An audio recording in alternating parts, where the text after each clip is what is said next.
লাউ এবং গোস্ত একসাথে খেলে কি হয়? আল্লাহ রাসূল সাল্লাল্লাহু আলাইহি ওয়াসাল্লাম লাউ এবং গোস্ত কেন একসাথে খেতেন এবং কেন এটা পছন্দ করতেন? বর্তমান বিজ্ঞান হতবাক আল্লাহ রাসূলের এই খাবারগুলো নিয়ে গবেষণা করে। আল্লাহ রাসূলের পছন্দের তালিকায় যত খাবার আছে প্রত্যেকটা খাবার বিজ্ঞানরা রিসার্চ করে আশ্চর্য যে এটা কিভাবে সম্ভব। বিশ্বনবীর পক্ষে মরুভূমির প্রান্তরে জন্ম নিয়ে এত বৈজ্ঞানিক বিষয়গুলো তার জানা। লাউ এবং গোস্ত এটা আল্লাহ রাসূল খুবই পছন্দ করতেন একসাথে খাওয়ার জন্য। এক হাদিস ইবনে মাজা শরীফের 3302 নম্বর এবং 3303 নম্বর এই দুইটা হাদিসের মধ্যে এই বিষয়গুলো বর্ণনা করা হয়েছে। 3302 নম্বর হাদিসের মধ্যে আল্লাহ রাসূল সাল্লাল্লাহু আলাইহি ওয়াসাল্লাম বলেন, আবু হুরায়রা থেকে হাদিসটি বর্ণনা করা হয়েছে এবং আনাস রাদিয়াল্লাহু তাআলা থেকে হাদিসটা বর্ণনা করা হয়েছে। পরের হাদিসটা যে ইউহিব্বুল করা, আল্লাহ রাসূল সাল্লাল্লাহু আলাইহি ওয়াসাল্লাম ইউহিব্বুল করা, তিনি লাউ খুব পছন্দ করতেন। তার পছন্দের তালিকায় যত খাবার ছিল তার মধ্যে লাউ ছিল অন্যতম। এটা জান্নাতি খাবার, এটা খুব সুস্বাদু একটি খাবার, আল্লাহ রাসূল খাইতেন। এজন্য আমরাও লাউকে পছন্দ করব।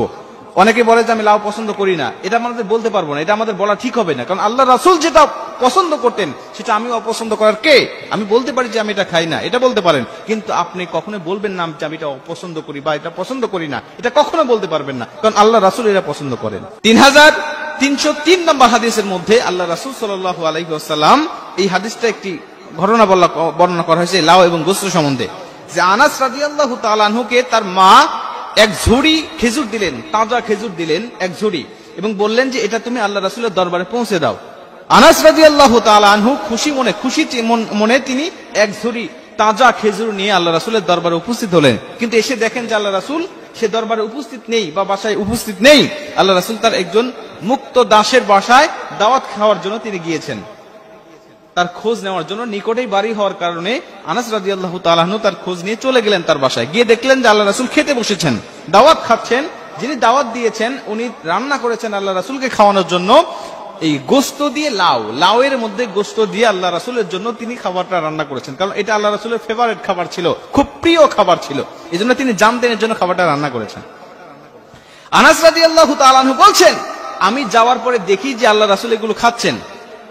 আমাকে যিনি ওই বাড়ির মালিক আমাকে তিনি বললেন যে তুমি বসে যাও আল্লাহ রাসূলের সঙ্গে তুমি খাবার জন্য, আমাকে দাওয়াত দিলেন এবং আমিও বসে গেলাম। আমি খাবার খেলাম, আমি খাবার খাচ্ছি, আল্লাহ রাসূল খাচ্ছেন। আমি তাকিয়ে দেখি আল্লাহ রাসূল সাল্লাল্লাহু আলাইহি ওয়াসাল্লাম গোস্ত এবং লাউ খুব খাচ্ছেন, এবং লাউয়ের গোস্তের মধ্য থেকে লাউটা বেছে বেছে আল্লাহ রাসূল সাল্লাল্লাহু আলাইহি ওয়াসাল্লাম এগুলো খাচ্ছেন। আমিও নিজে লাউ বেছে বেছে আল্লাহ রাসূলের কাছে দিলাম, আল্লাহ রাসূল এগুলো খেলেন। তার মানে লাউ এবং গোস্ত এটা আল্লাহ রাসূল একসাথে খেতে খুব পছন্দ করতেন। এই হাদিস থেকে এটা প্রমাণিত হয়। বর্তমান বিজ্ঞান বলছে যে লাউ এবং গোস্ত খেলে একসাথে খেলে এটা কি হয়, মানুষের দেহে কি উপকার হয়। তিনি বলছেন যে প্রত্যেকটি গোস্তের মধ্যে রয়েছে অনেক সমস্যা, অনেক ব্যাড কোলেস্টেরল রয়েছে তার গোস্তের মধ্যে। এগুলো খাইলে মানুষের শরীরের জন্য অনেক ক্ষতি হয়, অনেক ক্ষতি হতে পারে, হার্টের জন্য, বিভিন্ন অঙ্গ প্রত্যঙ্গের জন্য ক্ষতি হতে পারে। কারণ আল্লাহ রাসূল বলছেন তোমরা দুধ বেশি বেশি খাবে, গোস্ত কম খাবে, কারণ দুধের মধ্যে রয়েছে প্রতিষেধক আর গোস্তের মধ্যে রয়েছে রোগ।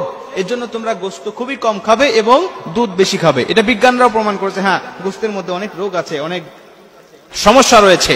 এজন্য বিজ্ঞান বলছে যে শুধুমাত্র গোস্ত একা একা খাওয়া যায় তাহলে এর মধ্যে অনেক সমস্যা হয়, মানুষের শরীরের জন্য ক্ষতিকর, প্রয়োজন ভিতরে ঢোকে।